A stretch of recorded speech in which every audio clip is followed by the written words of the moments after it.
Minneapolis High School and USD 239 sports fans.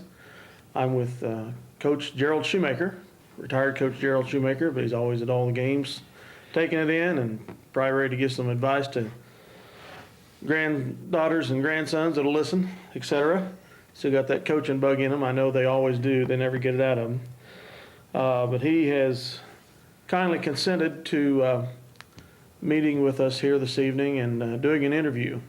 And this is all in regards to the fact that in the school year 2003 and 4 that's coming up, Minneapolis High School will be celebrating its centennial of the basketball program for the boys. It started out in 1905 and 6. And of course, if you count the odd year, that bumps it up to 04 and 5. Next year we will have 100 years of continuous basketball at Minneapolis High School. The game that was played in 1904 and 05 barely in any way probably resembles what's played today, though some similarities remain. These include the round bouncing ball, the hoop, and the net. The midcourt jump to begin the game, and a quintet of teenagers learning to excel in teamwork and also an athletic escape from the winter doldrums for the community supporters who thrill at the exploits of their team. As this centennial of hoops is approached, we in USD 239 are fortunate to have in our midst a man who played for the MHS Lions in the latter part of the first half of the team's history, and who later coached at MHS longer than any other coach in MHS history during the midterm of that history of the MHS basketball. And I believe he was here 9 seasons, if I'm not mistaken. It's the longest tenure of any coach in Minneapolis history that I've been able to see. And Gerald now has the pleasure of watching 3 grandchildren play, have had the pleasure of watching 3 grandchildren play on both boys and girls teams in the last decade of Minneapolis basketball history, and has another grandchild ready to enter the high school in the next year or so. As we reflect on what has occurred here in the last 100 years, as the MHS linebackers have taken on the task of doing so, I believe that Coach Gerald Shoemaker can help us provide a unique perspective on what the game was during his playing and coaching experience and what it has evolved to be today. And as I said, Gerald has graciously agreed to be with us here today to just kind of have a discussion. I've prepared some questions that he's had a chance to look over and think about, and we're both going to be free to deviate from those as we feel need to, and go for it.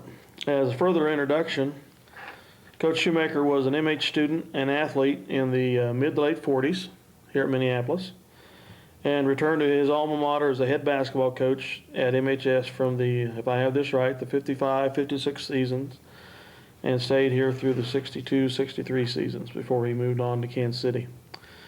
Coach Shoemaker's record in MHS tops all others for those who've coached for 3 or more seasons in winning percentage, and was the first coach to take an MHS team to the state tournament in 1959, and has coached the most teams in state tournaments, 3, and has had a team that finished the highest ever in the state for Minneapolis. That would be 2nd place in 1959 in the Class B tournament.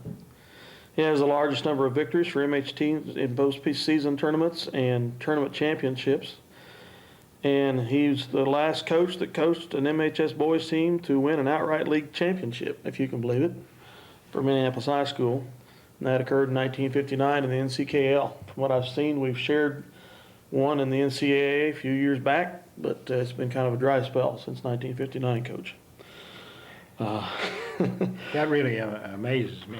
I thought probably we'd, won several championships. They've come close. I keep talking to these people downtown, and a lot of them tell me how great they were, and now I find out they haven't had a championship. They've come close. Yeah, but it's not been there. I know, and that's kind of amazing. But Coach, thank you for welcome, and thanks for agreeing to interview with us today. As first question, you played for, if I'm not mistaken, Coach Carlson. Right. At MHS. when the whole country was rebounding from World War II in a relatively new gymnasium at the Minneapolis grade school. It was within 5 or 6 years of opening. When that gym opened in 1939, it probably was one of the largest courts in the area for our size of a school. What was it like playing in that gym compared to some of the others in the area that you were at on a regular basis? Well, I really don't remember about playing there myself that much. I wasn't an outstanding high school basketball player, Well, you were on the at team. 5'8", that doesn't leave you. Even back in those days, that was pretty darn small. Uh-huh. But I kind of went through and followed your format here, and I rated the North Central Kansas League tournaments, or teams, and facilities, and mostly the facilities right here. Lincoln, and I can remember from my playing days, it was like our old high school gym. And if you wanted to shoot a shot off in the corners, you had to move in a little, try to get a little closer to the basket so you wouldn't hit the balcony overhead. But so Lincoln was poor. Even Concordia had they had practically no seating capacity, any of those places. Yeah, well, I've been to that gym. That's still there. Yeah, yeah, and it's just, it's mostly just a court, and it's a little better it was better than Lincoln's, but I'd still rate it poor. And it was better than the older high school gym that was here. Yeah, oh yes, this one. But nothing here compared to the new grade school gym that came in. That was state of the art at that particular time, and especially what you mentioned, the playing floor, the seating capacity wasn't that great, but the playing floor was excellent. It was a big floor, a wide floor. I interrupted you. Go ahead. I'm Go sorry. right on. Belleville, and when we were playing, and when I played in the North Central Kansas League, they had a terrible gym. And it was like all of those old gyms, and you had a really rough time winning a ball game up there because of that court. And it all had those 3-foot restrictions, pass the ball in there, and we weren't used to it because we Like we have up at DAC yeah, now. right, right, just exactly. And it was I rated Lincoln, Conn, and Belleville really poor gyms at that time. They were big schools and good schools, but poor gyms. Beloit had a city building, and that's what we play in on the freshman and JV. The auditorium play there. still. Yeah, city auditorium. And it was fair. Pretty good sized floor, a little better seating capacity. Marysville, if I remember correctly, it was kind of a dungeon-like, but it had quite a bit of seating. Pretty good floor.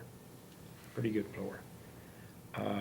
Smith Center, now, when they got into the league, they had the best facilities in the league. They had a lot of seating capacity. Well, practically same gyms like the gyms they have today. Really good. And in Minneapolis, I would have rated us very good. It was a great court. It didn't seat many people. No. But we thought it did at those times. Yeah, we thought it was a big gym. Compared to, coming out of the old Minneapolis High School gym that was on this site. And then with these other gyms in the area, and heck, we had regionals. We had regional tournaments there, so we had some capacity, enough capacity. Even though a lot of us that might walk into that today might look and say, geez, an old place, it probably was like the Taj Mahal. Oh, yeah, I would think. Excuse me. Yeah.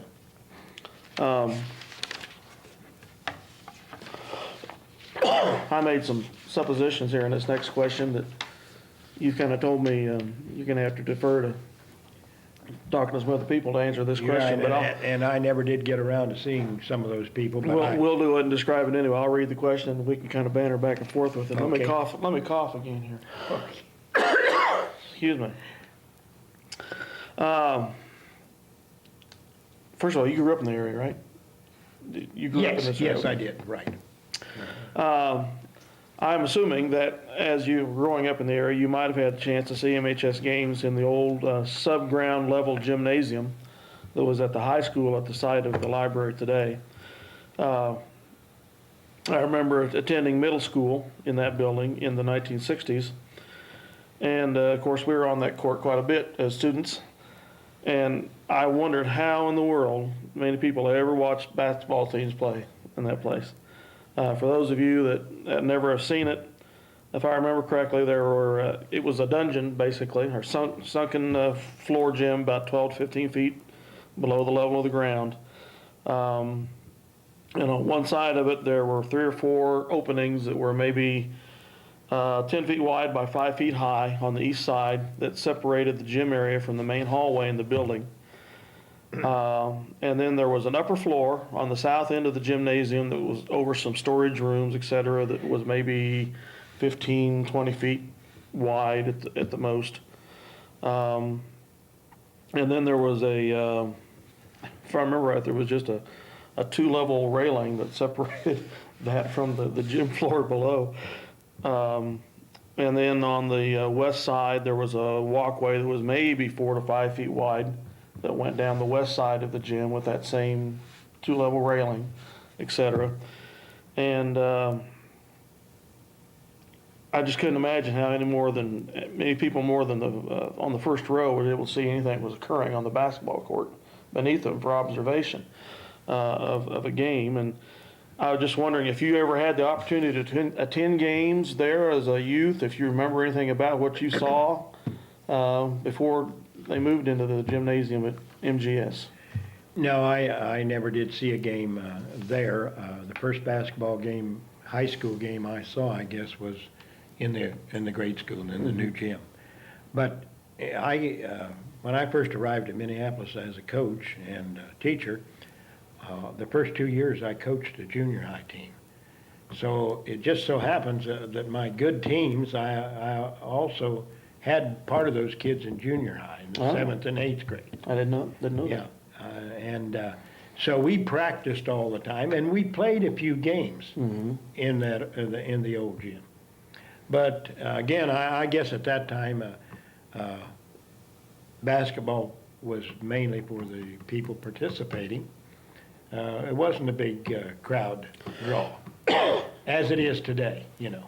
I don't think people were quite as interested in it as they are probably right now, because that would have been a horrible place to watch a basketball game. Yeah. I know because during when I was teaching there and coaching, during the lunch hour, those doors would be open, and their kids, they would have recreation down there, might be dancing and so on, and all of that would be open.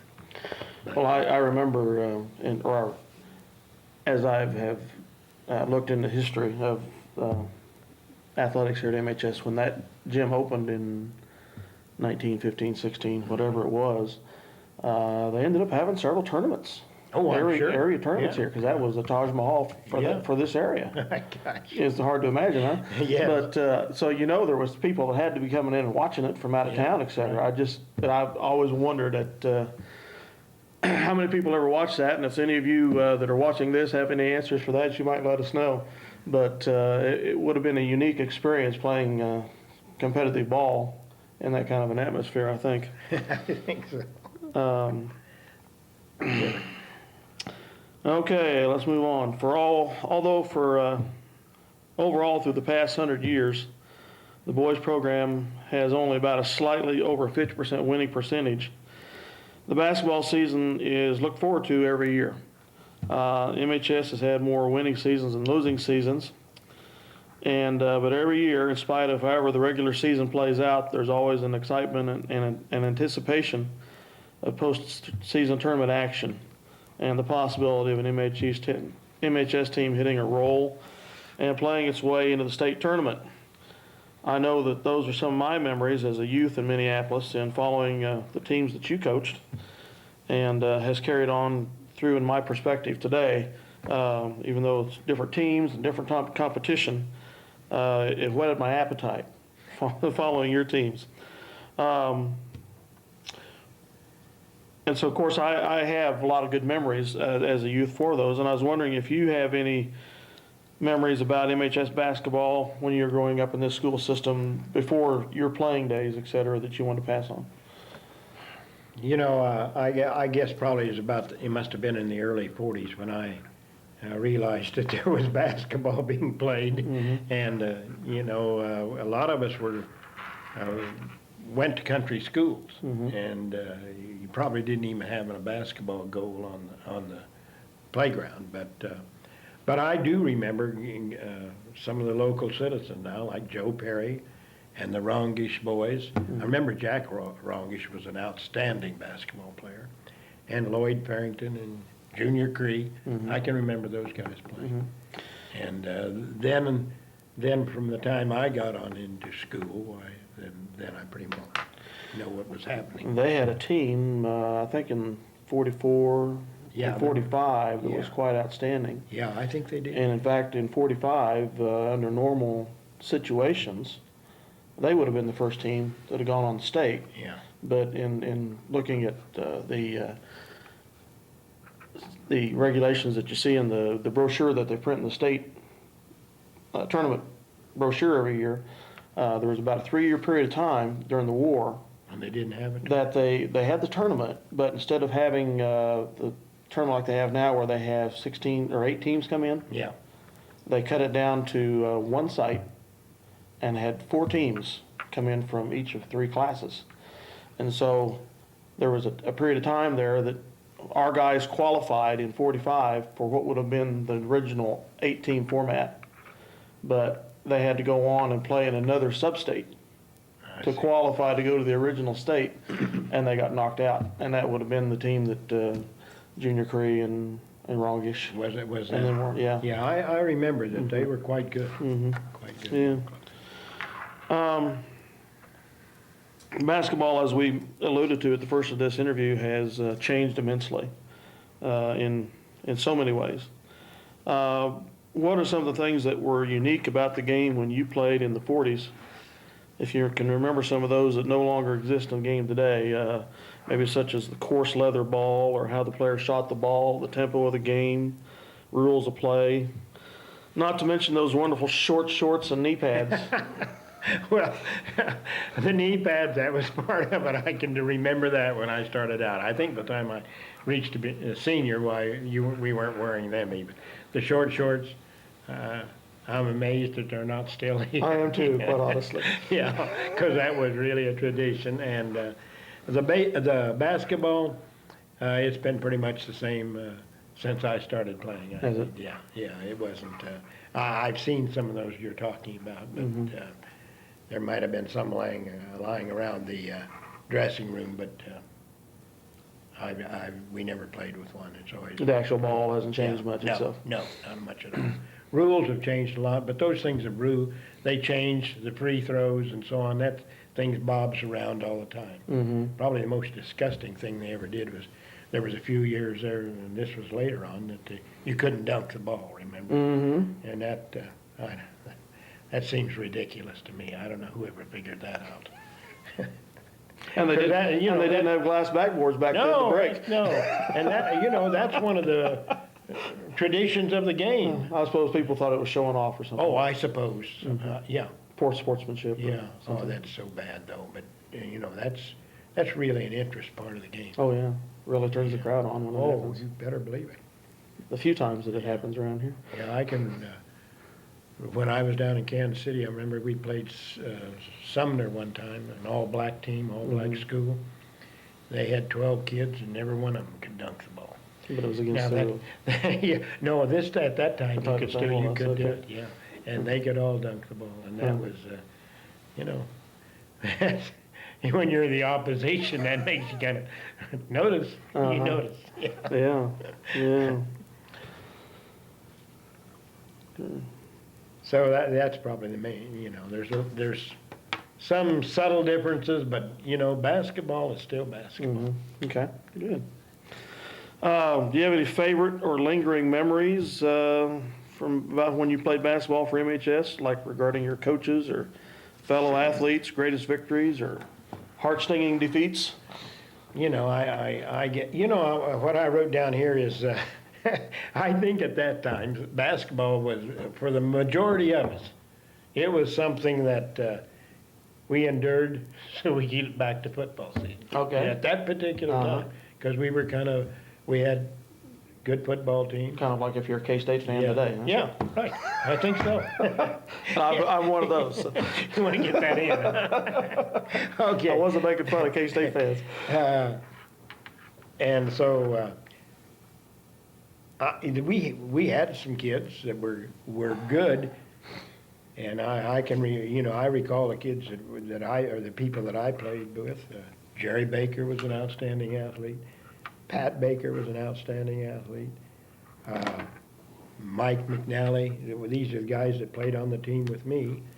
Lorne Muller was an outstanding basketball player here. And I don't think he went on and played in college, but I do know that he went on and played some football, a little bit of football for a year or two in college. Then we got into that era of Dick Todd, Gary Wing, Eddie Wallace, Mike Klain, and they were just outstanding basketball players. Mm-hmm. And they were outstanding athletes. Dick Todd. Of course, Todd went on to play football at KU, and Eddie Wallace played basketball at Kansas State with Bob Boozer and and he Jack Clark. And I saw some times when he was, I think he was picked most valuable player in a regional. He was an outstanding basketball player.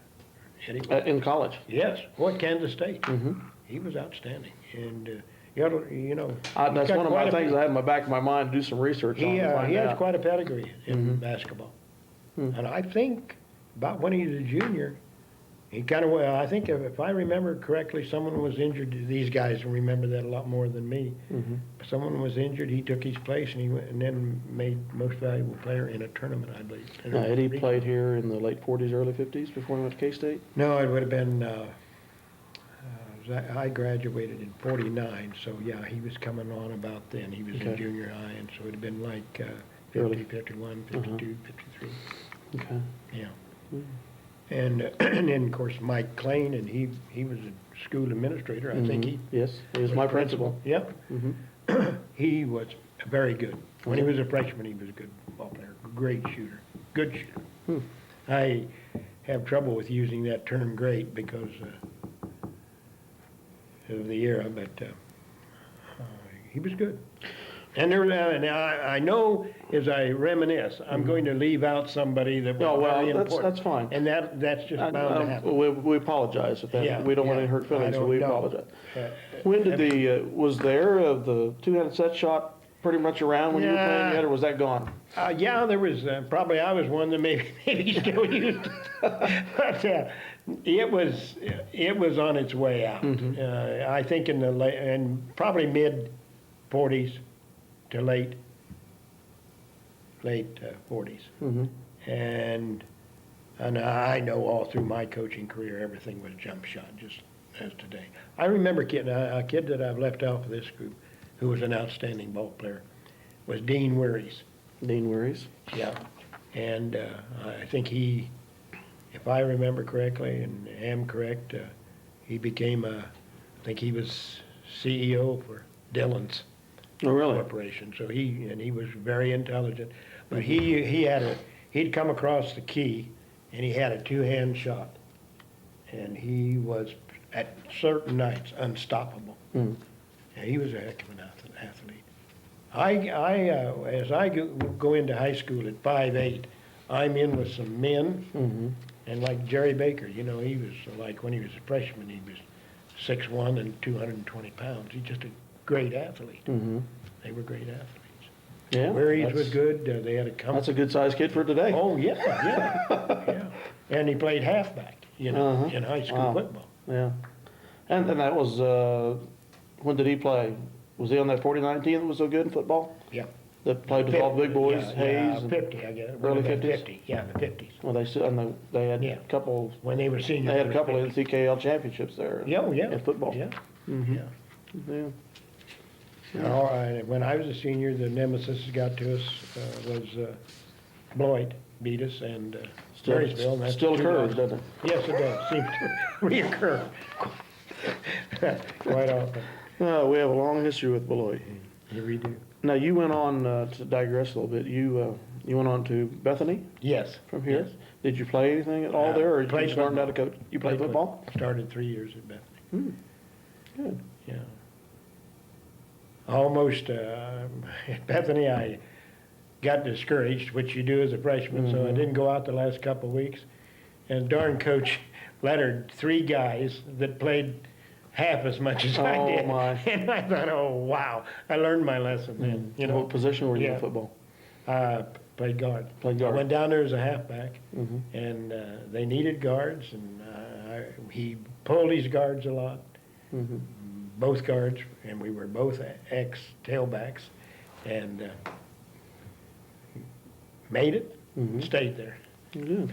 Well, you're one of many Bethany grads that have come into Minneapolis and coached, and there's some there today Yeah, that right. we have, and Brown and Wallenberg and Shoup, et cetera. Yep, Mhm. darn right. Not that we're trying to build up Bethany any for any Wesleyan fans, but all right. I'm just going to diverse a little bit here to give kind of a flavor of some history of the basketball program that I've seen, and lead into a question from there. For when the coach came back here to coach as at MHS, and I wasn't aware that you were a junior high coach before you came on to high school. In reviewing the basketball history that I've seen, in the 20s and 30s and early 40s, we were in the Solomon Valley League. Played with a lot of the smaller schools in this area. Quite frankly, didn't have a whole lot of success, even though we were probably the bigger town among them.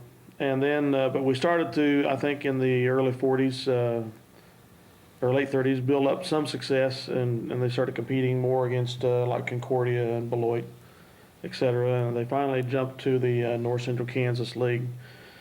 In the mid-40s and early 50s, we began experiencing quite a bit of success, both in the winning percentage and winning successive league championships.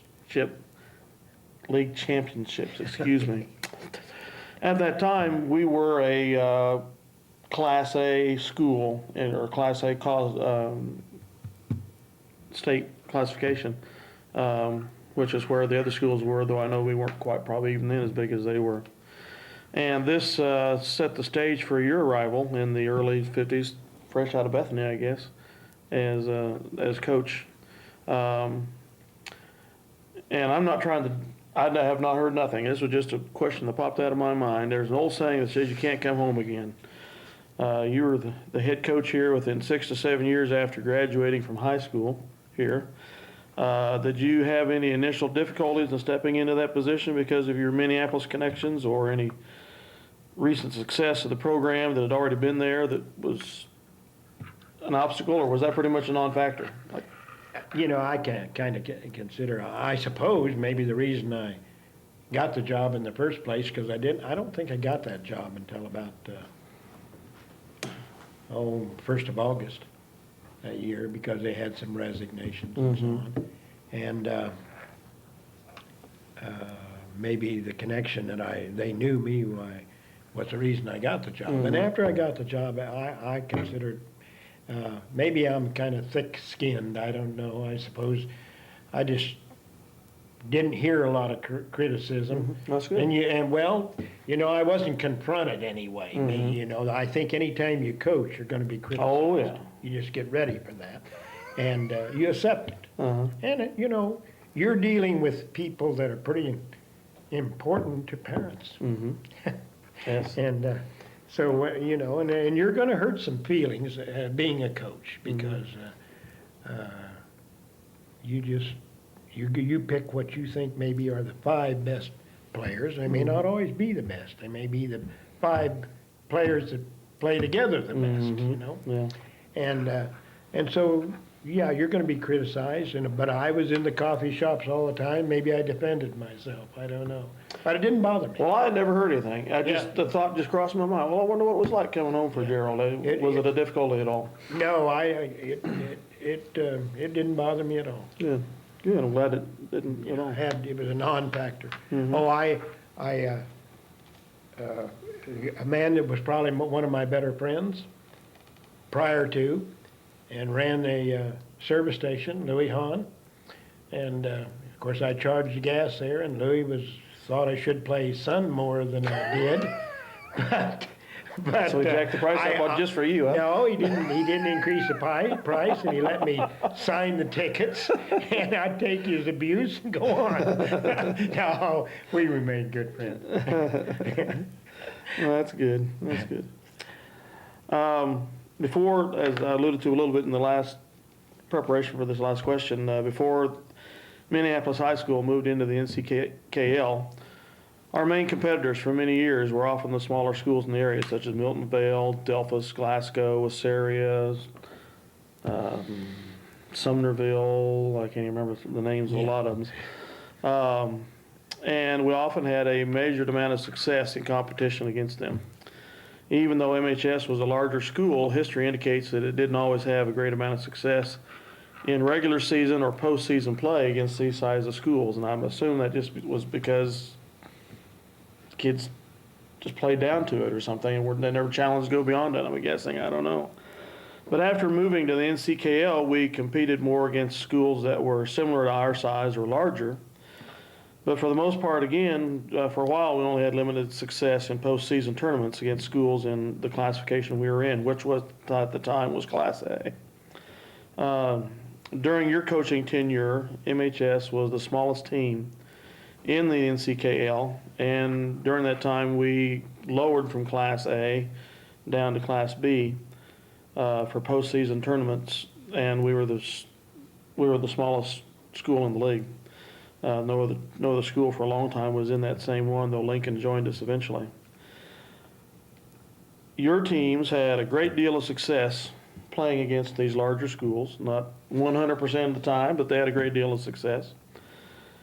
However, whether or not the regular season was a great success in numbers of wins, your team seemed to benefit from the regular season experience when it came to playing against the Class B schools, the smaller schools, in the postseason tournaments. I guess it was, and looking at it, it was really kind of an ideal situation for the kind of athletes you had that you were working with, that you could compete against the larger schools, but yet you were set up to play against, not the downsize any of the schools you played against in postseason, but you weren't playing against the Concordias and Beloits and some of those.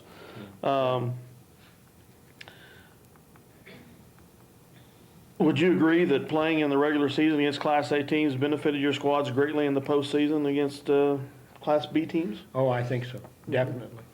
Yeah, and the squad and myself, we felt it was an advantage because we knew we could beat Beloit, the Beloits, the Cons, the Marysville, and even in the Smith Centers and so on. We beat them.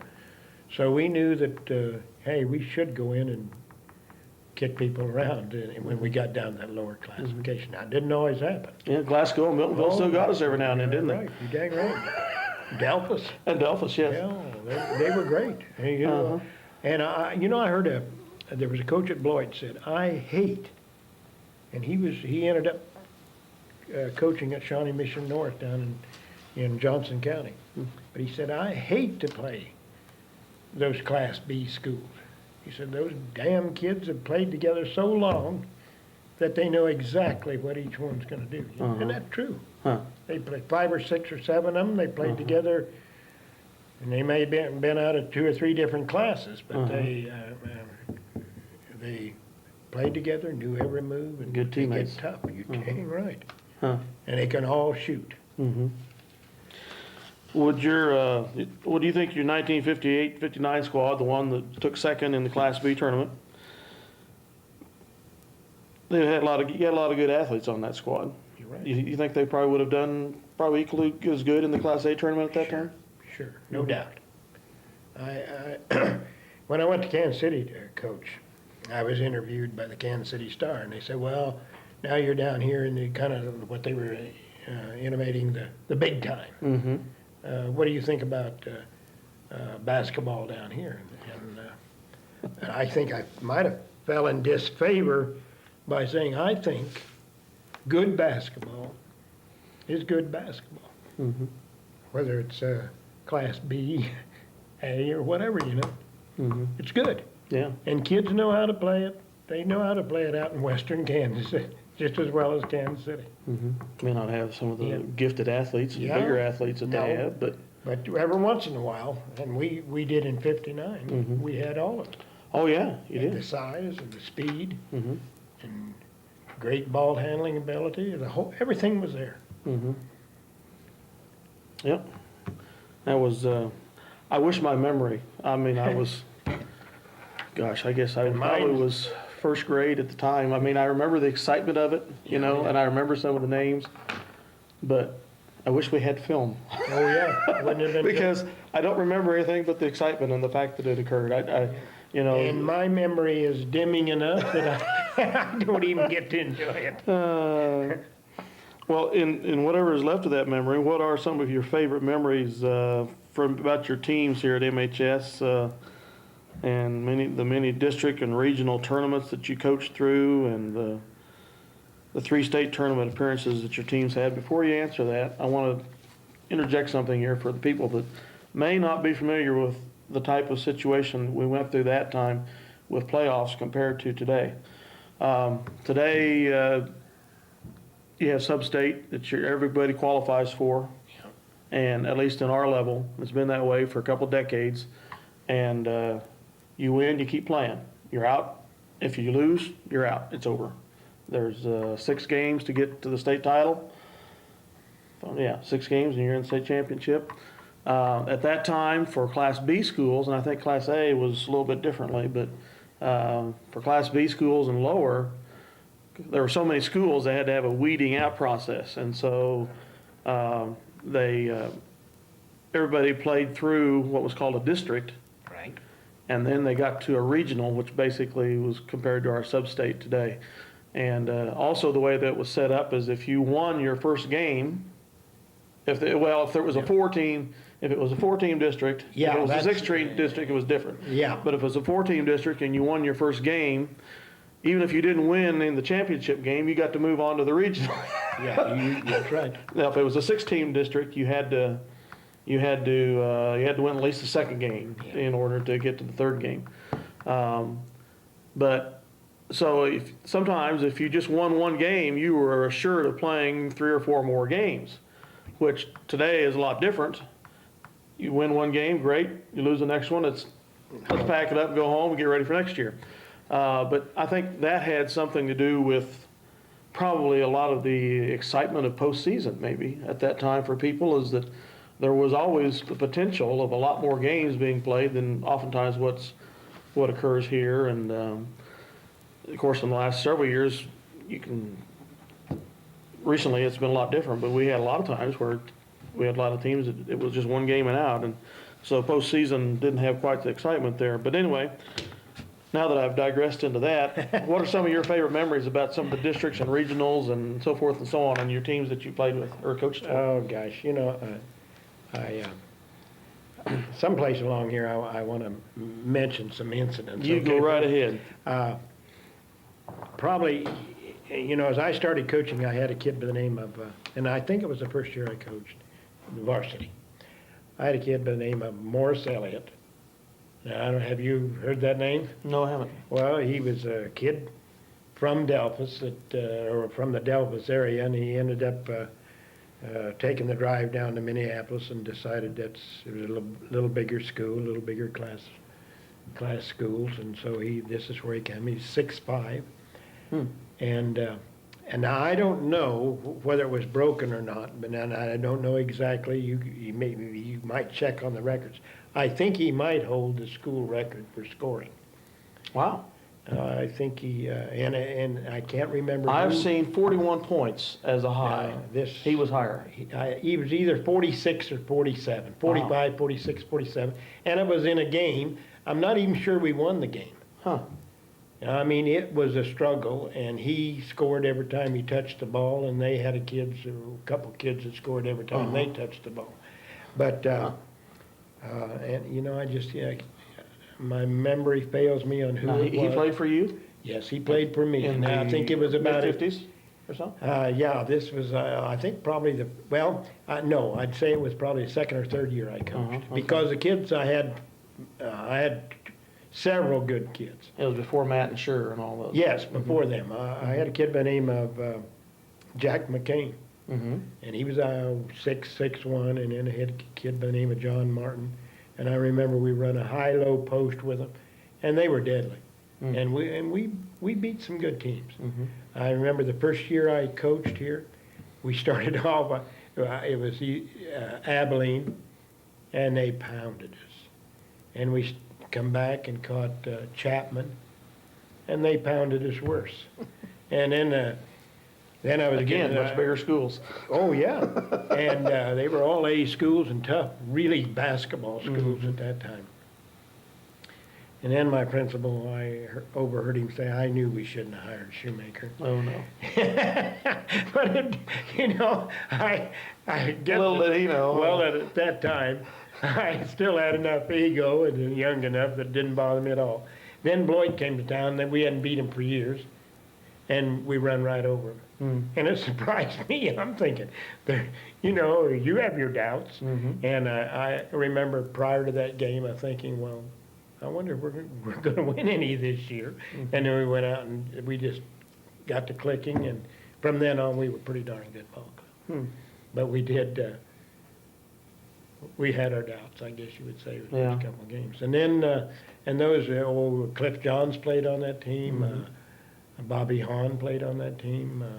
Jack Lazalier. Those are all local. And one of the things that I can say about my coaching career, especially here in Minneapolis, we just had a really good athletic attitude. They That's give you important. 110%. I didn't You don't worry win about without them, it. and I didn't worry about them drinking and smoking, and it was kind of a pleasure. Mm-hmm. And I really had I had a great time along with them. Mm-hmm. Really enjoyed it. You shared with me the other day a story about one night after they won one of the league championships, the kids were up late at night and asked you a question. Why don't you share that? Yeah. That was good. I like that. I can't even recall. It was a league tournament, Oh, okay. and it was around the first. It must have been a Christmas tournament because I remember coming back, and I'd put all the equipment away, which we hung up overnight, the assistant coaches and the check boy and myself. And I come out, and here they all were sitting on the stage at the grade school, and they picked a speaker, I guess. A couple kids come up and said, "Coach, would it be all right if we'd go to the late show tonight?" And yeah, I've thought about that a lot of And times. they weren't going out and renting a DVD, folks. At the time, there was, Yeah. where Robin Sand and Gravel is, there was a Minneapolis movie theater. Yeah, But I was shocked when you told me that to know that they actually had Yeah. midnight showings. yeah. Well, I think this was a specialty. Okay. I remember going to many movies there, but of course, again, I was just a little kid. I was just amazed to hear that they might have had showings that late. That was, Yeah. but that's nice that they thought it was enough of you as a coach and their relationship with you Well, that they wanted to do that. That was that year, of course. At that time, we were undefeated and remained that way. Oh, that was your 58-59 team Yeah, that did that. yeah, Mhm. that was a 58, 59. And they were just, and I told you that I talked to one of the players here 40 years later. He said he didn't think anyone on that team smoked or drank during the season. And as a coach, you always wonder, and you know you're not going to know. Unless you actually catch them. Yeah, and that, I remember an old coach here told me when I got to be head coach, he called me over, and he had coached me. It was Dave Wooster. Oh, yeah. One of the original coaches in Yep. Minneapolis. Yeah. He said, You knew Dave, huh? Oh, yes, very well. And he called me over to the wood shop, and he said, "Shoo, I want to talk to you. I got a few things to say to you." He said, "First thing, don't make a bunch of damn fool rules you can't enforce." It was the best advice I ever received. It was really good. Yeah, Coach Wooster was a basketball and football coach here. He went to Bennington, And the track coach. coached there, and then he came back to Minneapolis and taught again. And Oh, yeah. he was the husband of a physician All right. here that delivered me.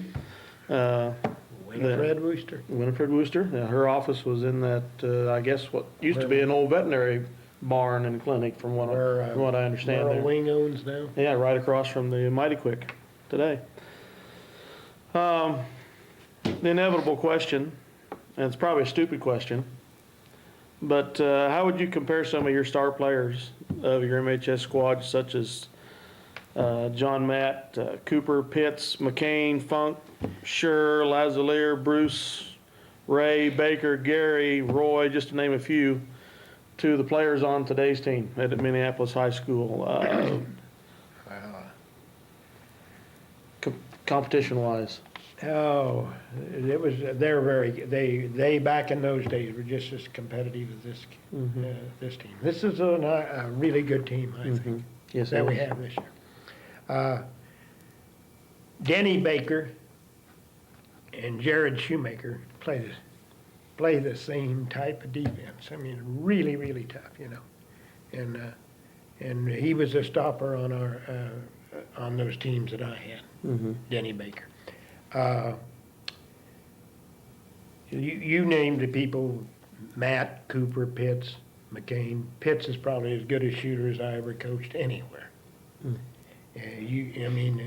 No one could zone you very long. If they did, they were very likely to lose with Pitts in the game, because he would have been an all-starter with the Trey, because that's where he shot from. Funk, McCain. McCain was as good as you're ever going to find any place. He's probably one of the better players ever played in Now, Minneapolis. he went on and played at Sterling and had a No. Who was that? Had quite a career down there. Well, it might have been Becker from Ada. I don't Okay, think, yeah. all right. McCain went to Hutch JUCO, and Scher went to Hutch JUCO, and McCain went to Fort Hayes Okay, and started at Fort Hayes, and Scher started at Fort Hayes. that was Becker from Ada that Yeah. went to Sterling. Yeah. Okay, Yeah. they had a write-up not too long ago in the Messenger about him at Sterling College. Yeah, sent out. yeah, he was outstanding too. It was amazing that we had that good of basketball. Yeah.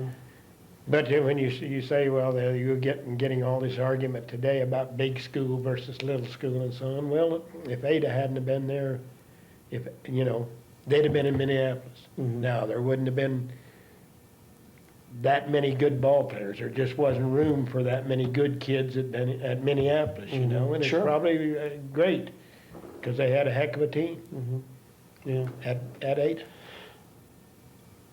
Now, did Delphus? This isn't in the questions I No, had it's written down for you, but did Delphus also have a state qualifying team about that same time? I can't remember. In the late 50s? I'll tell you, anytime we played them, I don't care what class we were, they were a test.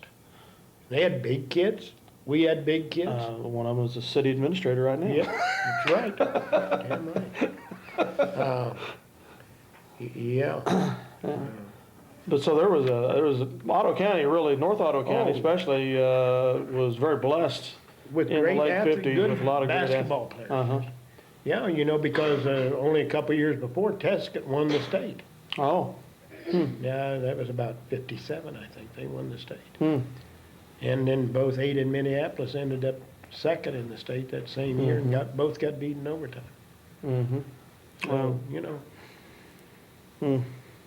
Yeah, basketball, I said when I was in high school, we were playing basketball to get to football season. When I coached here, we played football To get to basketball to season. get to basketball. Yeah. Well, and that wasn't good, I know, but I wasn't about to try to change that, No, but I but the football still teams in the supported late football. 50s and the early Right. 60s just really didn't do much here. Yeah. It probably Now, was. the early 50s, they were pretty good, Yeah. but then from mid and on, no. In fact, we had They some won, pretty, they had some key victories, but not a lot of victories. had some pretty disastrous teams, quite honestly. Yeah. And I think Yeah. probably a lot of it had to do something with the competition they were playing. True.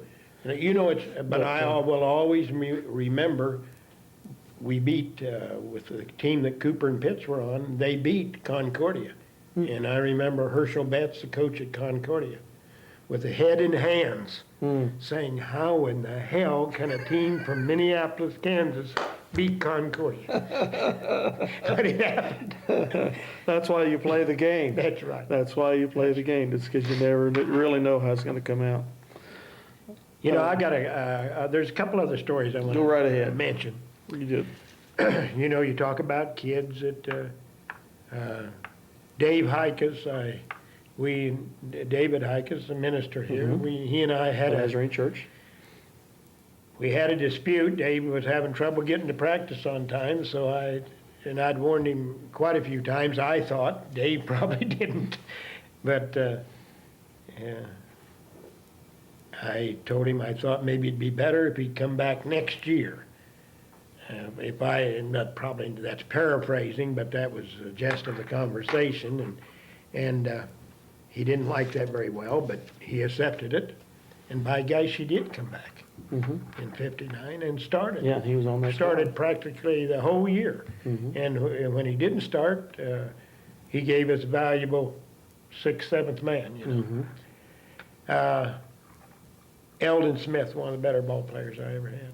One of the strongest kids I ever had that could throw the ball from baseline to the basket at the other end on the fly. With accuracy. Oh, yes, yes. And Ernie Hikas, you know, another, and I know I'm leaving out a lot of kids, but these kids were, that I remember. Ernie just did an outstanding job. And he ended up coaching a lot of football down at Little River, I think, or no, I can't remember exactly, but he had quite a successful coaching career. And that was Dave's brother, I think. Yes, yeah, they were brothers. And Eldon Smith, I guess I mentioned Eldon. I'll always remember Larry Dallin. He played on the JV team, didn't play much. I don't know if he played, well, he probably played some as a junior. But at the end of the season, we were sitting around, you know, and we were in that conversation, well, what can I do to play next year? It came up. Kids always are interested in that, thank God. And I said, well, I remember we discussed, well, probably you better lose 25, 30 pounds. Because he was a lot like myself, only he was heavier than me at that time. And he was probably maybe got 5'9", probably weighed over 200. And he just wasn't very quick. Well, he lost 20, 25. Oh. And kept it off and played, and I think he ended up breaking a thumb and still played. Kept away from Dad's dairy products. That's right, that's right. And you know, for a kid in high school, that's pretty drastic. That is. You know. I don't even think the wrestlers lose that much. I don't even think the wrestlers lose that much. No, I don't think so either. But he did it over a long period of time. You wouldn't have recognized him from year to year. And he really did a heck of a job. I remember him. I remember him. And he was one of those kids that, you know, in that 60 team. Outstanding. Another thing I want to, you talk about kids you remember, John Matt, of course, a great student. 6'7". Dick Sure at that time was 6'5", but one night in the gym, that was about when Dick was a sophomore. John, this is on that 59 team, John was a senior. So we're messing around towards the end of practice, and I said, well, John, reach as high as you can. They were at the jump center. And so I said, Dick, reach up as high as you can. Now, 165, 167. Sure outreached him that much. Really? Amazing. Really, a big arm length, huh? Arm length, yeah. Well, we knew that, but we never taken the time to mess with him. Oh, he outreached him probably 8 inches. And he's 2 inches short. Now, did you have Sure and Matt on the court often at the same time? Not until tournament time. Until tournament time. That's what I said. Dave started most of the year. Well, by that time, we trusted Dick enough, and he had good court presence and handled it very well. He started all through the tournaments. Would have been pretty formidable for a lot of, well, it's like the Pruitt boys, you know, that Beloit had, you know. Now they just have one, but last year and for 2 years running, they had the both of them in there, and So Minneapolis kind of lot had the same thing with Sure and McCain or Matt in the last of that. I will say that this, year, huh? all the time I coached at Minneapolis, I had big kids. I You had did? Elliott, and I had Larry Cree, and I had Alson Hoover. I mean, these kids are all 6'4", 6'5", 6'3". They're just big, and they're big. A lot of these big old farm kids. And the thing I loved about them, they'd all in track. They'd run the quarter mile, the race, the killer race. Mm-hmm. And you get those guys, boy, once they rounded into shape, they were just hard as nails. And there's been plenty of times in Minneapolis when we were lucky to have kids that were 6'1" and 6'2". I know. It's been I was very fortunate. Yeah, everything just had melded material. together for you there, didn't it? Yeah, I did. Uh-huh. Yeah. With the size of kids you Yeah. had, the type of athletes you had, the attitudes they had. They did. Again, the whole thing of being set up of playing big schools Yeah. throughout the year, but Oh. moving into a lower class to play in the state tournaments. It just was an amazing mixture for you. I guess when you look back, why, we're all blessed in some manner, Yes. but mine fell at that time. It sure did. Yeah. And well, for then- Minneapolis it did.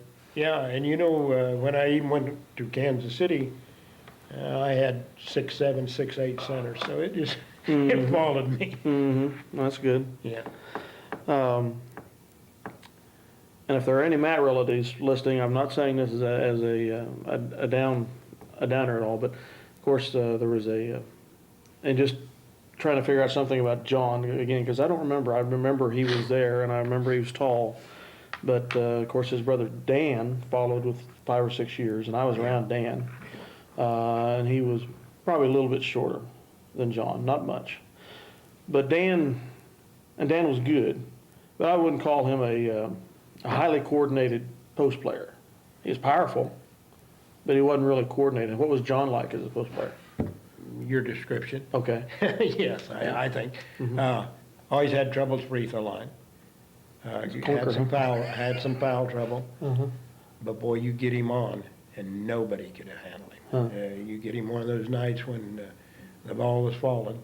But he, big kids, great student. Maybe sometimes put too much pressure on himself, and didn't have that big ego like a lot of fine athletes have.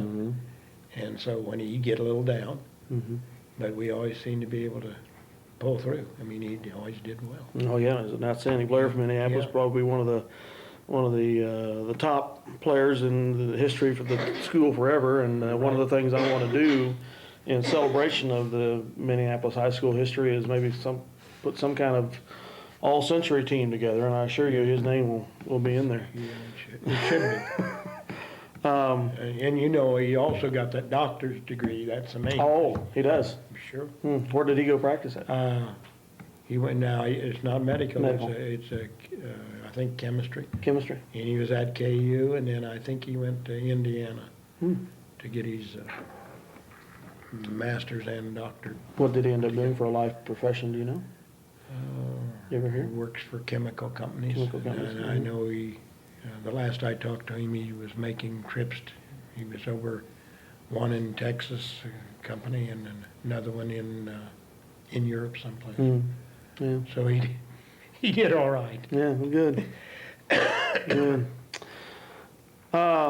As I've alluded to a little bit already, I remember the excitement of watching your teams play. I don't remember much about the style of play that your teams had. Did you coach ball control type? Did your teams press much? Did you have much of a transition game? Was the outside shot much of a factor, or did you rely mostly on your good-sized low post players to carry the day? Well, Or what was your coaching philosophy to work with the talent you had? one thing you'll find in high school, you better adapt to what you have. We had big kids. We were good rebounders. We got the ball off, this is in the early years, got the ball off the board, took it down as fast as we could, run what I call the 3-man controlled fast break, and from there on, why? So Coach Williams would have liked watching your teams. I would imagine, yeah, right. That's I good. don't know if we played we played a lot of zone, Uh-huh. but our zone, a lot of coaches come to me afterward, after a game and say, what in the hell were you playing? And that's the way I wanted it. They couldn't figure out it was a No, man whether or it's a zone. man huh? or a zone. It was kind you of a know. matchup zone then. Right, Mm-hmm. probably. We might have called it a 1-3-1, but we knew where we wanted people and who we wanted guarded. Mm-hmm. And I was always of the philosophy that you gotta stop the best shooter, or at least slow him down. Mm-hmm. You know, if he's getting 30, give him 20. Yeah. If he's getting 18, give him 12. And, you know, that's my philosophy. You gotta slow him down some way, or keep the ball away from him so he doesn't Mm-hmm. have it in Kill his you. hand all the time Yeah. and kill you. That's right. We ran early. And then I learned my lesson after I dropped about 2 or 3 regionals in the semifinals or finals of a regional. I recall vividly when when the 59 teams were juniors, and we had a lot of good seniors on that ball club, several good. That was Pitts and Cooper. Mm-hmm. And we were loaded, and we went up and we played Washington up, I can't remember the site, someplace along 36, and we beat them about 88 to 30 or something. Well, the next night we played Hanover, next game we played Hanover. And Hanover come out, got the tip somehow, I don't know how, or else we got the tip and went down and missed. They got the ball and went down and held it 4 minutes without taking a shot. So there we're into the situation that we'd scored so much and frightened them enough that they weren't going to go out and play basketball with us. So I learned then, you got to do something besides run. You better have a good delay game. Mm-hmm. You got to have a few other things that we hadn't thought much about. That is a definite art of delay game. Oh, sure. I remember watching Coach Norm Stewart's teams at Missouri before they had the shot clock. You know, he just used to kill people late in the games Oh, yeah. with that delay game. And so many times you see, not just our team, but other teams, they try to run a delay game for maybe a minute or so, but they throw the ball away. You know, We adopted, right about that time, I adopted a philosophy that we get inside 4 with a 4-point lead, Mm-hmm. we're going to delay it. Now, we'll delay to score. Mm-hmm. We get into 2, and we have a 2-point lead, and I learned that, you know, you just can't run and shoot all night Mhm. after you lose a couple of those Yeah. 2-pointers. And so we were just put it in the deep freeze. Uh-huh. And from the deep freeze, why, we shoot free throws. Mhm. And we were free throwers. 90% of the nights we could hit free throws. Seen so many games lost on free throws. We lost one Tuesday night Yes. here because we hit maybe, I don't know, 55%. And I grant you that, and that thing is contagious. Oh, yeah. Once someone steps up there and misses, why? And so I learned pretty early in my career that you know, you need to protect a lead. Mm-hmm. You just, I say some teams can't spell delay, but we did. Now I know that's shaky to the fans, man. They're dying, you know, Oh, yeah. because sometimes you are going to throw the ball. Mm-hmm. And then you go, Yeah. Coach, why did you do Yeah. that? Why did you delay? Over the bucket. Yeah, oh yeah. Now you wish you'd have shot that layup. but I had teams. We'd go clear the goal, go clear in, then bring it back out to midcourt. Okay. I'll let you go on. One other digression before we get on with the questions I have written down. As I asked you before we got on the camera, it dawned on me, Beloit used to have a very good basketball coach that went on to Hutchinson Junior College from Beloit, and then from there, I think, maybe directly, to Purdue University, and is still a head coach there by the name of Gene Keaty. And I guess you had the opportunity to coach against Gene. Oh, yeah. Anything you want to share about some of those experiences? Well, I laid out of coaching a year when I left Minneapolis. I stayed in Minneapolis, but I went to work for Alice Chalmers. And Alice Chalmers Manufacturing Company, I used to call in Beloit once every week or 2 weeks. Mm-hmm. And I'd always go watch basketball practice over at the auditorium there. And every time I'd go in, like Katie'd say, Coach, darn fool, you should be coaching. Well, it ended up, I did go back to coaching, and but we were good friends, very good friends. And he did go to Hutch, then he went to Arkansas as an Okay. assistant, and then he went someplace else up in the northeast.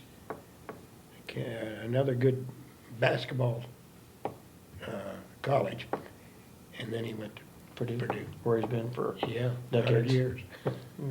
And One of the most formidable college coaches that exists today. right, right, great guy. I sensed when And he was right here in Minneapolis gym, folks. Yeah, More than once, coaching That's some right. very, very good Beloit teams. that's right. Mhm. And we beat him a few times. So that's a memory. Yep. Okay, you left Minneapolis High School in the early 60s. I didn't know that you did salesmanship for a while, but Yeah, but eventually just 1 year. you moved on to Turner High School in Kansas City, Kansas. What differences, if any, positive or negative, do you see in the coaching at that level of school size compared to a smaller district like MHS? Well, yeah, I'm not gonna make a comparison to, well, my teams I thought were very competitive always. Now, this team at Minneapolis this year, they're just really competitive. Oh, yeah. And that's the kind of situation you run into at the big schools. Everybody, every night, it's like warfare, you know?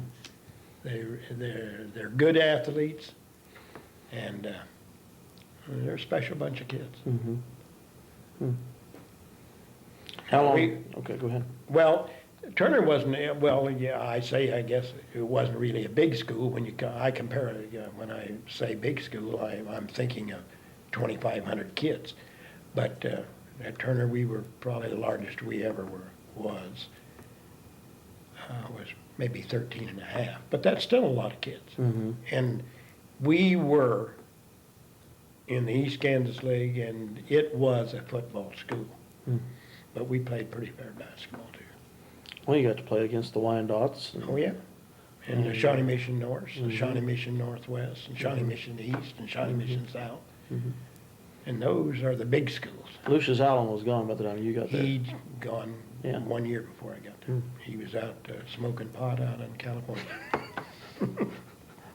If I remember correctly. Well, Wooden must have got that out of him because he ended up playing pretty good. Yeah, yeah. But, Well, he had that one episode. Did he? I guess I remember hearing about it. I'm not too sure he finished. really? I don't think he did. Huh.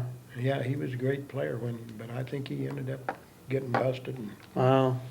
yeah, that was quite a letdown for the Hmm. Coach Shabloom there in Wyandotte High School.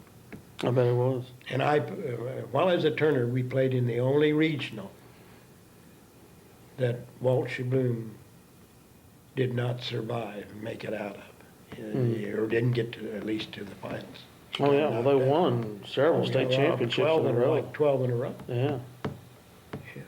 That would have been very difficult He to went, compete against. well, it was, this kind of regional was, there's Wyandotte, Ward, Turner, Leavenworth, and Atchison, and so on. But anyway, out of the 8 teams in that regional, 6 of them were in the top 10 in the state. That's what you run into. Bring back Minneapolis and Concordia. And Right, some but of you know, them. but I told this, like I told you before, I told those people down there, you know, I'd have taken that 59 team and played any of them. That's good. And I sincerely feel that way. And you know, at one time when I was in Kansas City, we were playing in a tournament it was a Christmas tournament at Leavenworth, and we played 5 overtimes against Ward High School. It was the longest high school game in the state at that particular time. 5 overtimes, and won. Now, you had, of course, the 59 team that was the first team that went to state. Great, outstanding team. You had 2 more teams that went to state in successive years after that. You got beat out in the first rounds. And then you had at least 1 more team, if maybe not 2 more teams after that very easily could have gone to state. You're right. But they, for one reason or another, just didn't all come together. They got knocked off when they probably shouldn't have, or whatever. How did all those teams compare to one another, say in the 59? Was the 59 that much better than some of those others, or was. You know, I really said at the time that the 59 team, yeah, it was a great team. And, but maybe the 60 team was the best team Really? of all of them. They were just really outstanding, but the trouble of it is Keith Funk, on the last practice before the state tournament, broke his arm. Mm, And so, you know, that's, gosh. and that was partially my fault. Huh. He missed free throws and he was running laps, and every time he'd run under those side goals, he'd jump up and grab a hold of it, and he did, and he was all sweaty. He had, I don't know, run 10 laps or so, and he slipped and fell down on his arm. And Oh my. Oh wow. I bet you. and Had I mean, nightmares. you're talking about the last 3 minutes of practice. I bet you had nightmares about that. Oh, I mean, not so much You that you know, caused no, it, but just the fact that no. it happened. Period. Well, and- it just and what one of those things. coulda, woulda been. You know. Yeah, oh yeah, all right, we knew that, and we played, we got down real bad at the state, but we come back, and we got within 2 or 3 points, and I think in the fourth quarter. Hmm. But if we'd had Funk, it'd been no competition, Hmm. because that took away, well, we replaced him with a freshman, Dickie Gary, Mhm. you know, and a great kid, but Son of another great yeah, athlete yeah. from years gone by, and Yeah. Dick Gary in the late Yeah. 30s. yeah, and, but just couldn't fill Funk's shoes Yeah, uh-huh. on that particular Well, game. especially as a freshman. Oh, no. Yeah. Yeah, especially as a freshman. Wow. And you know, we talk about this, Elliott was from the Delphus area. Mhm. Funk, I think at one time was the Delphus area. We had a lot of kids we had several kids transfer in. Really? John Ray was a transfer in. That they always got here about junior high time or freshman year. And, you know, we were winning enough and had a good enough reputation. People It was wanted a to come. good school, people wanted to come. Well, I wondered how in the world Minneapolis got blessed with all those athletes just all Yeah. at once. And that, Well, that answers part of it. That's part of it, right. That's right. And then we had, of course, you know, like I said, though, if we'd had those Ada kids down, we might have had a heck of a ball club, but Oh, I yeah. don't think we would have, you know. Where in the world would you put them, especially Yeah. on that 58, 59 team? Really, really. And they had them too, you know. Yeah. Huh. One thing, you know, I want to mention, now that night we played in the state finals in 59, we were going for number 26. We'd won 25 in a row, and we Yeah. were going for 26. Natoma had been undefeated the year before and were state champions. Mm. So they're going for 52. They have 51 in a row, and they're going for 52. And we had them 13 points at halftime. Mm. And I think we built on that, maybe 1 or 2 field goals. And then we just gradually dribbled it away, is what happened. We finally got down in the last 2 or 3 minutes and couldn't hit free throws.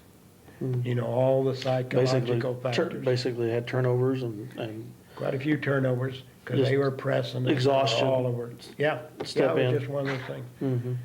And they'd been there a lot of times. Yeah. It wasn't anything new to them. Mhm.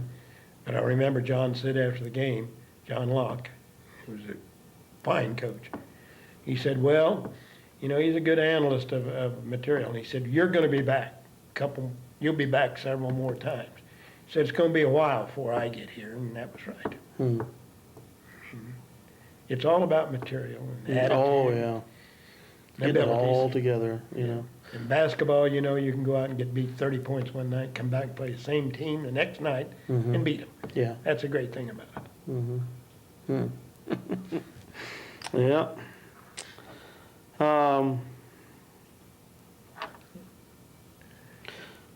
Get down here, a couple of last Yeah, questions. What are some of your observations about this MHS team of 2002 and 3? Now, when I wrote this out, we were still undefeated. And the overall success that they've enjoyed so far, as an observer, not to be critical of anything we. No, I just think, I think they're doing, I think they've done a great job. Mhm. And I think, you know, as far as I'm concerned, Williams has really turned into a good coach. Oh, he has. I think he was kind of like all of us. He had a year or so of on-the-job training, and he didn't have a lot of material. No, he didn't. But he's turned into a hell of a good coach. And I think probably last Tuesday night, he faced off with maybe as good, or maybe with a little, because he has a little more experience. I'd say Williams and Sheets are 1 and 2 in the league, and I don't know who's number 1. Maybe they're tied right now. And if we can if he beats him, if Williams beats Well, him Sheets later definitely on. has more state championship experience. than Oh, sure, Williams. sure. He's had that experience, and he's had that experience of taking a good team and nursing them along, or a mediocre team to begin with, and nursing it along. And he probably, I said he probably wore his VCR out on watching Ryan Weedle. I think he did. Sure, because he had a kid on him that was long-armed and a little taller, and probably as quick, and it gave Ryan a lot of trouble. But that can all be ironed out in the next couple of weeks. And I was shocked to see them attack those 3-point shots like they did and block a couple of them. Yeah. I was amazed. Well, I literally was amazed. Of course, that's what Sure. killed them in Belleville. sure. We were hitting our outside shots up And- there, and they were darn determined they were going to deny it. Well, down that's here. because he's a good coach. Yeah. He earned his pay. Yeah, he did. And he went out right, and he didn't let us do the things that we automatically do. But maybe next time we will do. Yeah, A few more screens here and there, and maybe we will be the ones. yeah. Williams will be earning his pay at that point. Yeah, I think, I thought we played, I think it's an outstanding game the other night, and I think Kevin has done a really good job. Oh, I do too. We are so blessed to And- have him as a coach. Yes, I hope we hang on to him. Well, I think he, unless somebody has some irritations about him, I think he'd like to stay around. Well- So, you know, You know, he likes the community and he likes Bill the kids. Cornwell was a coach who I was talking about from Beloit, and he's always making the couple times I beat him, he'd make snide remarks to me. And he said, "Well, Shoemaker, I'll tell you." He said, "After you've been here 2 or 3 years, and if your luck doesn't run out and you're still winning, well, you can consider yourself a coach." And I said, "You're right, Bill. I have been lucky as hell, and I sure hope I turn into a good coach." And but he was right. What he was saying, if you stay here a while, we'll find out if you're a coach. Yeah. If you can keep beating us over the years, and I think that's real too. Bill, went on down to Shawnee Mission North and was very successful there. He was a good coach. I think that Yeah. you're right. It makes a difference if you're a good coach, and as far as a program is concerned, if a good coach will stay a while Oh, yeah. and build, and the junior high coaches can see what that coach Right. needs and works with them, that just all feeds toward building a good program. And as you said about, there might be other players that see that and want to transfer in to live in the area, just like happened with you. And, I've seen so much, especially in Minneapolis high school history, not only basketball, but in football, where, you get coaches that are here for 1, 2, 3 years at the longest, and there's just rapid turnover. You have kids going through school that have 3 football coaches. Yeah, that's It's just disaster. it is. You can't build a winning program. And it isn't fair to kids No. either. No. And there's if a coach is sometimes you have to pay up, Yeah. And if a coach is a good teacher, and he can also coach, my gosh. And there's several of those coaches, stayed year after year after year in a small school, and they just keep being successful. Oh, yeah. Yeah. Because you just keep the run going. And one thing you mentioned, it's so darned important to have good junior high coaches, and not just pick someone on the first day of basketball or the first day of football and say, "Hey, we need a football coach, or we need a basketball." They need to hire a professional coach. Yeah, 'cause that develops it. Oh, Yeah. that's where the whole thing starts. And most coaches work hard. Even poor coaches work hard. I have an old saying that, some guys can coach 30 years and never know what was going on. And that's really true. Mm-hmm. And some guys, you give them 2 or 3 years experience or 4 years and they'll beat you. Well, it's just like any other avocation in life. There's winners, there's people that aren't quite there, and then there's losers. And you get that in coaches, you get that in a lot of other professions. You get people that are highly motivated, and you get people that maybe aren't quite so highly motivated. But it especially shows in coaching. It really does. The Peter principle shows up real quick, doesn't it? But, yeah. Well, let's bring this to close. Do you have any other observations or memories that you'd like to share regarding 100 years of basketball history at Minneapolis High School? Well, I want you to understand first, I haven't been here for all I know. time. I may just look like it, but no, it's, Well, no, I haven't either, but just the whole Yeah. concept of what Yeah. you know occurred and what you've been through and what you... well, I think we're maybe, the last few years, when I coached here, we had great material, and we had a lot of success. And it seems like it's kind of rolled back around that way again, we need to keep it going. We have good kids coming up. Oh, yeah. The freshmen this year look good to me, the sophomores, juniors. It will be tough next year. Oh, yeah. And of course, I had a principal tell me once, as far as I'm concerned, he said, I just hate one of those seasons, and kind of like you talked about, where we win a few and we lose a few, and then I don't get near as much pressure. And I suppose that is true, because when you win, that can cause as much problems as when you win everything as maybe losing everything, So he wanted that happy medium and keep everybody happy. And Oh, yeah. I mean, it's like this 15-game winning streak they had Yeah. going. Yeah. I know Coach was nervous about that. oh, sure. I know the players were nervous about it.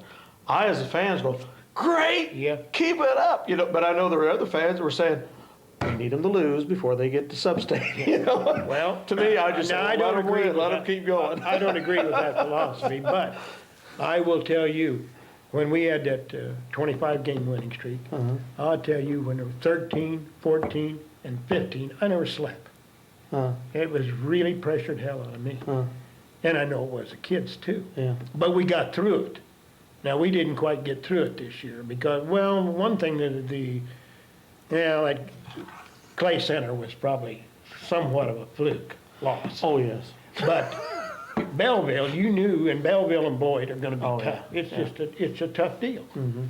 And the last teams that makes the least, throw the ball away the least time, least mistakes, and then can you hit your free throws? Ryan needs to hit a few trays, so Well, that's he's just the way a games- freshman yet, Oh, yeah. and I am. Oh, I'm surprised. I'll say, hell, if I'm coaching against him, he's gonna have somebody in his pants Oh, every yeah. time he turns around. As I told Grace Cree, if there's a better freshman in the state of Kansas, I'd hate to see him. Oh, I would.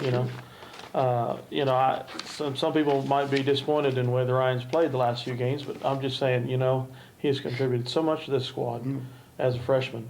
And if he has some freshman mistakes every now and then, so be it. Well, That's just all there is to it. He is whatever he contributes is far more than anything he detracts. and I'll guarantee you, and there are some good coaches in this league. There are a lot of good coaches.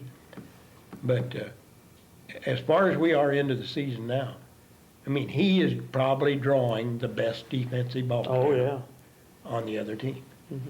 And, He was a target against Belleville. No doubt about that it. That old kid's long-armed. It's a dark-haired kid. I don't Yeah, I can't remember his name. But. I can't either. But he did with him about what he wanted to. And like you say, blocking a tray now and then, that makes you goosey. And the thing I liked about Ryan and all of that was his attitude. Oh, yeah. He didn't show panic. No. He didn't throw his hands up in the air over it. He just went right after it and went back at it again. And, Yeah, that's all you can do. of course, it's not just Ryan. You see that about so many of the kids in the program, and that's what makes it a good program. Yeah. Yeah. Well, thanks, Gerald. I do appreciate Yeah. you coming, and I hope everybody has enjoyed this. And we'll play it a couple weekends, and Well, if it's too bad, we'll do it over. Okay? I don't think it's bad at all. And again, folks, you got 100 years of basketball celebration coming up next year, and we're going to do everything we can from the linebackers to make it a special year. And this is just kind of a precursor of that, and I hope you've enjoyed it, and continue to support the wrestling and basketball teams as they head into state competition.